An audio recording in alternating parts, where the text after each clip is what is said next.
ଶୁଣ କାକା, ଏହାକୁ ହିଁ ଡିଜିଟାଲ ଗଭର୍ଣ୍ଣାନ୍ସ କହନ୍ତି। ଏଥିରେ କୌଣସି ଦଲାଲ ନାହାନ୍ତି। ଆପଣ ଏହାକୁ ନିଜ ମୋବାଇଲରେ ଆବେଦନ କରିପାରିବେ ଓ ଆପଣଙ୍କର ସୁବିଧାର ଅର୍ଥ ସରକାରଙ୍କ ପାଖରେ ପହଞ୍ଚିବ। ମଝିରେ କାହିଁ ଲାଞ୍ଚ ମାରିପାରିବେ ନାହିଁ। ଆରେ ବା, ତା ତ ବହୁତ ବଢିଆ କଥା। ଏହା ଦ୍ୱାରା ଆମର ସବୁ କାମ ବହୁତ ସୁବିଧାରେ ହେଇପାରିବ। ହେଲେ ବାପା, ଆମ କାଳିଆ ଟଙ୍କା କଥାଟା କ'ଣ ହେଲା? ଶୁଣ କାକା, ସେଇଟା ବି ଡିଜିଟାଲ ଯୁଗର କମାଣ୍ଡ। ଡିପିଟି ମାଧ୍ୟମରେ ବା ଡାଇରେକ୍ଟ ବେନିଫିଟ ଟ୍ରାନ୍ସଫର ମାଧ୍ୟମରେ ଚାଷୀଙ୍କ ବ୍ୟାଙ୍କ ଖାତାକୁ ସରକାରଙ୍କର ସିଧା ସମ୍ପୂର୍ଣ୍ଣ ଭାବେ ଅର୍ଥ ପ୍ରଦାନ କରାଯାଉଛି। ମଝିରେ କେହି ଅର୍ଥ ରଖିପାରିବେ ନାହିଁ କିମ୍ବା ଲାଞ୍ଚ ମାରିପାରିବେ ନାହିଁ।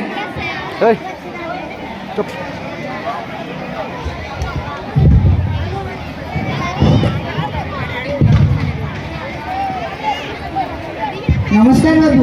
ଆସନ୍ତୁ ରାମୁ କାକା। ରାମୁ କାକା, ଆପଣଙ୍କ ଏବେ ମୋ ଅଫିସ ଆସିବାକୁ ପଡ଼ିବନି, କାହିଁକି ନା ଆପଣଙ୍କ ଆବେଦନ କରିଥିବା ପତ୍ରଟି ମୋ ପାଖକୁ ଅନଲାଇନରେ ଆସିଯାଇଛି। ଆପଣ କାଲି ଆସି ପ୍ରିଣ୍ଟ କରି ନେଇଯିବେ। ଧନ୍ୟବାଦ ବାବୁ। ମୁଁ ତ ଭାବୁଥିଲି ବହୁତ କଷ୍ଟ କାମ, କିନ୍ତୁ ଡିଜିଟାଲ ସେବା ଦ୍ୱାରା ବହୁତ ସହଜରେ ହେଇପାରୁଛି। ଶୁଣନ୍ତୁ, ଡିଜିଟାଲ ଶାସନର ମୁଖ୍ୟ ଲକ୍ଷ୍ୟ ହେଉଛି ସର୍ବନିମ୍ନ ସରକାର ବା ସର୍ବାଧିକ ଶାସନ। ଅର୍ଥାତ୍ ଲୋକମାନଙ୍କୁ ସରକାର ଅଫିସକୁ ଦୌଡ଼ିବାକୁ ପଡ଼ିବ ନାହିଁ। ସେବା ନିଜେ ଲୋକମାନଙ୍କ ପାଖରେ ପହଞ୍ଚିବ।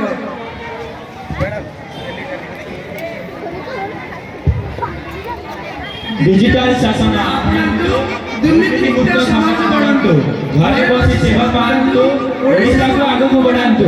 धन्यवाद।